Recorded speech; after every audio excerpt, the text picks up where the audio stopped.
Police in Florida have arrested a man they said murdered London Price, a 26-year-old black transgender woman, in front of her grandmother last week.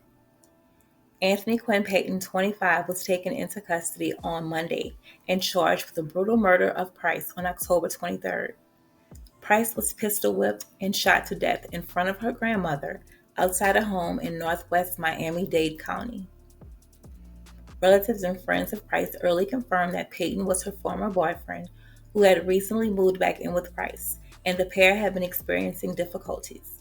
Nedra Allen described her niece as always beautiful and pretty, with a desire to help others, which fears might have led to her murder. "She'll give you the shirt off of her back, and I think that's what kind of put her in this situation to get hurt," Allen said, referring to Peyton's return to living with Price. Lauren had such a good heart. Although her and Peyton were no longer in a relationship, she allowed Peyton to move back in. And I think when Peyton got there, I guess he had the expectations of maybe they'll rekindle the relationship, but that's not what London wanted.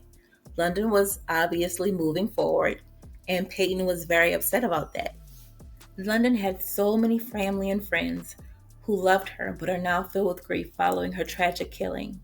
Tori Cooper, Director of Community Engagement for the Transgender Justice Initiative at the Human Rights Campaign, said in a statement last week, "We must stop the epidemic of violence targeting transgender and non-binary people and the national crisis of gun violence.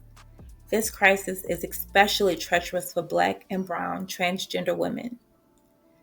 Price is one of more than 20 trans, non-binary, or gender non-conforming people who have died by gun violence in the U.S. this year. Most of them have been women of color. Since it began tracking violent deaths of trans people back in 2013, HCR has found that 69.5% of those victims were killed with a gun.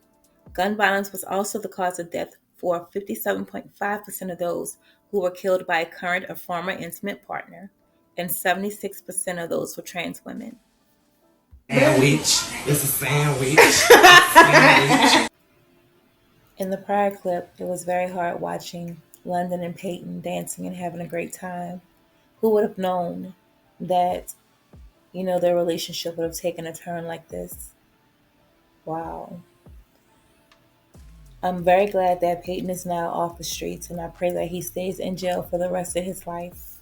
And although now he is apprehended, it'll never bring London back. So that void will always be there. I want to send out love and light to London and her family, to my daughter as well. Shantae, I know you and London were really good friends. And London, rest up, sweetie. You are such a beautiful person, and you will never be forgotten, always remembered, and forever loved. Sleep easy.